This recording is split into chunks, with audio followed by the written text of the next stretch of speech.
என்னை தேடும் இறைவனே, உம்மை நாடி வருகிறேன்.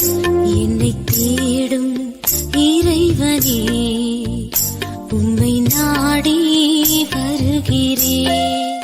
பிப்ரவரி 20ஆம் நாள்.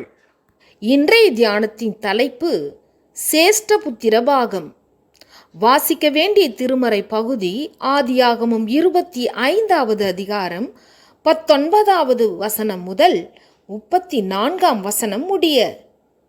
ரெபெக்காள், இப்படியானால் எனக்கு எப்படியோ என்று சொல்லி கர்த்தரிடத்தில் விசாரிக்கும்படி போனாள். ஆதியாகமம் 25:22. ஈசாக்கு குழந்தைக்காக கர்த்தரை நோக்கி வேண்டுதல் செய்தான். கர்த்தர் அவனது வேண்டுதலை கேட்டதனால் ரெபெக்காள் கர்ப்பமானாள்.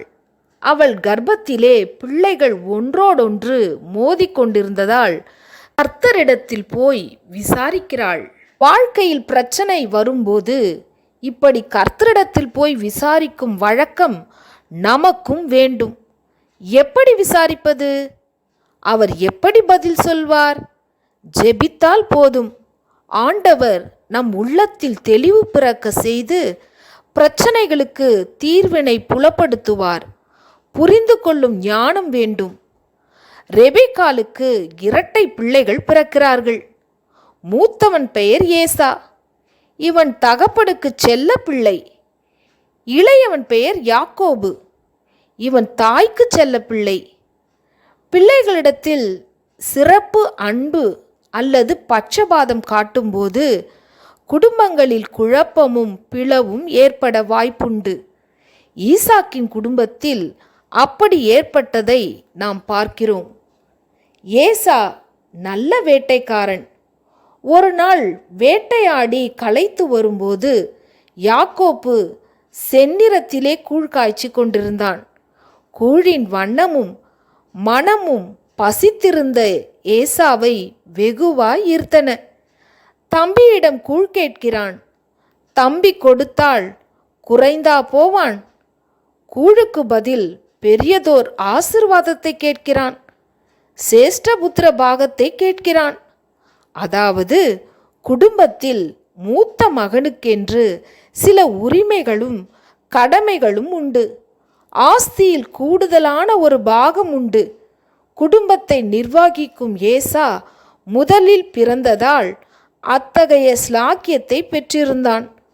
பொறுப்பும் அதிகாரமும் உண்டு.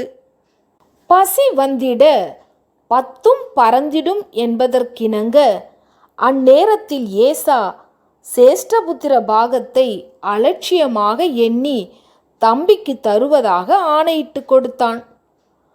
வாழ்க்கையில் சில சிறப்புகளை அல்லது பொறுப்புகளை ஆண்டவர் கொடுக்கும்போது அதை ஏனோ தானோவென அலட்சியப்படுத்துதல் கூடாது. அந்த சிறப்புகளையும் பொறுப்புகளையும் நேர்மையாய் ஞானமாய் ஏற்று செயல்படுத்துவது நமக்கு மன நிறைவையும் ஆசீர்வாதத்தையும் தரும்.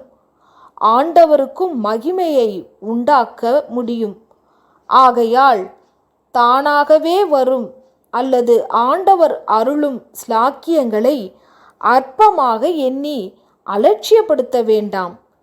ஏசாவுக்கு கூழுக்கும் உரிமைக்கும் உள்ள வேறுபாடு புரியவில்லை. ஏமாளியாகி போனான். யாக்கோபு குணசாலிதான். ஆனால் கொஞ்சம் பேராசையும் உண்டு. அத்தோடு விடாமுயற்சியும் உண்டு. சாதித்து காட்டும் திறமையும் உண்டு. அதனால்தான் ஆண்டவர் மூத்தவன் இளையவனை சேவிப்பான் என்றார். கைமாறு கருதாமல் உதவுபவர்கள் உயர்ந்தவர்கள். கைமாறு கருதாமல் உதவுபவர்கள் உயர்ந்தவர்கள். ஜெபம். தேவனே, எனக்கு கொடுக்கப்படும் பொறுப்புகளையும் ஆசீர்வாதங்களையும் சரியாக பயன்படுத்தும் ஞானத்தை தாரும். ஆமேன்.